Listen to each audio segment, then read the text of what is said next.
दूसरों का दर्द बांटकर खुद के दुखों से पाए निजात।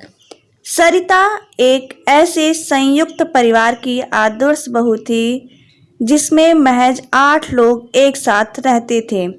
साधारण शब्दों में आप यूं मान लें कि वह एक ऐसी अव्वल दर्जे की भारतीय गृहिणी थी जो सिर्फ और सिर्फ अपने परिवार के लिए हमेशा एक पैर पर खड़े रहती थी, चाहे इसके लिए उसे अपनी ज़रूरतों का त्याग ही क्यों न करना पड़े।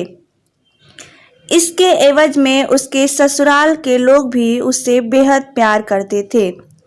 अगर सरिता न होती तो शायद सिंह परिवार तो अब तक अलग हो गया होता। पर संयुक्त परिवार ये सभी लोगों के लिए खास बनना भी इतना सरल नहीं है जितना कि सुनने में लगता है।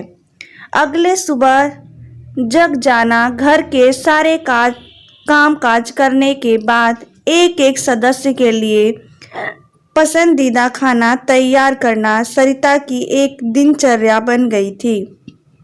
अपने काम के प्रति हमेशा सजग रहने वाली इस आदर्श बहू के अलावा घर की महिलाओं में सरिता से छोटी उसकी लापरवाह देवरानी राशि और स्वभाव से बहुत ही सख्त घर की मालकिन निर्मला मौजूद थी।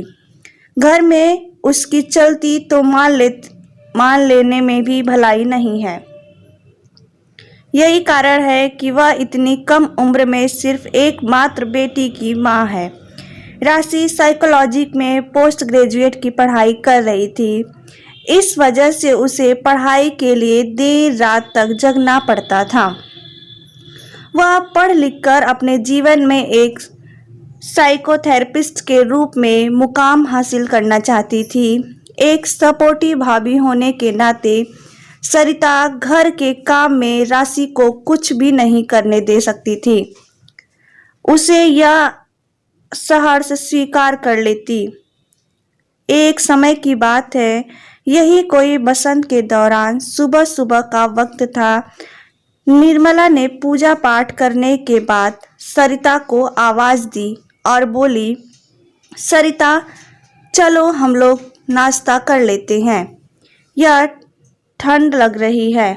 हम लोग हर सुबह राशि के आने की प्रतीक्षा नहीं कर सकते। इसके बाद सरिता किचन में गई और प्लेट में खाना निकालने लगी। तभी एकाएक उसके दिमाग में शादी के शुरुआती दिनों के दौरान होने वाले कष्टों की यादें ताज़ा हो गई। सरिता उस समय को याद कर सिहर उठी जब उसे जागने में थोड़ी देरी हो जाती थी। उन दिनों उसकी सास चुपचाप ही सही बहुत बुरा बर्ताव करती थी। वह उसके साथ लंच भी नहीं कर पाती थी। अपने ख्यालों में गुम सरिता कई साल बीत जाने के बाद फिर से उस पुरानी यादों को ताज़ा कर रही थी। वह नहीं चाहती थी कि कोई और भी उसकी तरह ऐसी कष्टदायक परिस्थितियों से गुजरे।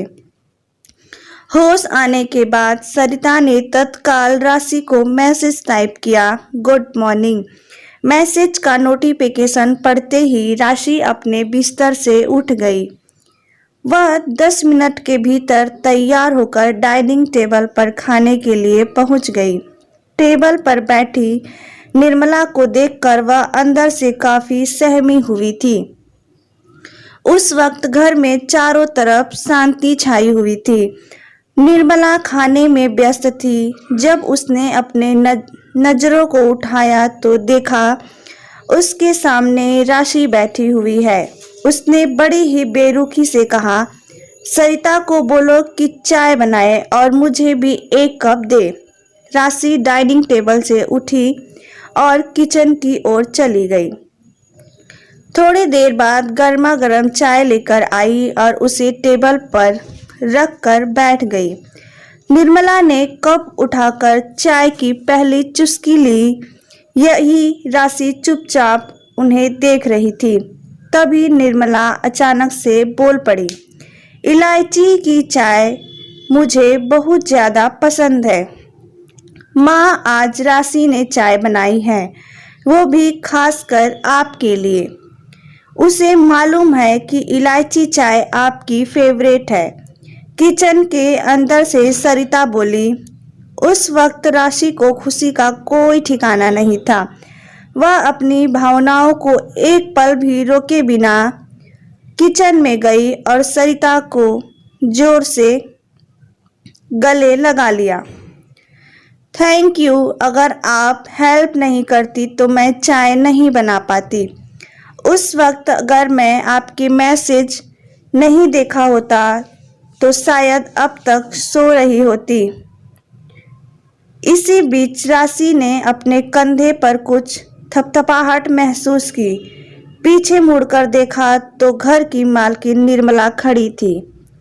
उसके चेहरे पर एक प्यार भरी मुस्कान थी। राशि ने आज तक उनके चेहरे पर इस तरह का भाव कभी नहीं देखा था।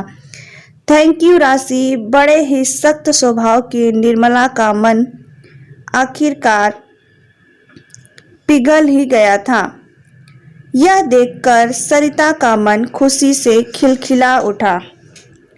उसे एहसास हुआ कि अगर आपकी भावना आपके मन मस्तिष्क को कष्ट पहुंचा सकती है तो वह कुछ हद तक उसकी भरपाई भी कर सकती है। अब वह उस भरपाई के लिए पूरी तरह से तत्पर थी।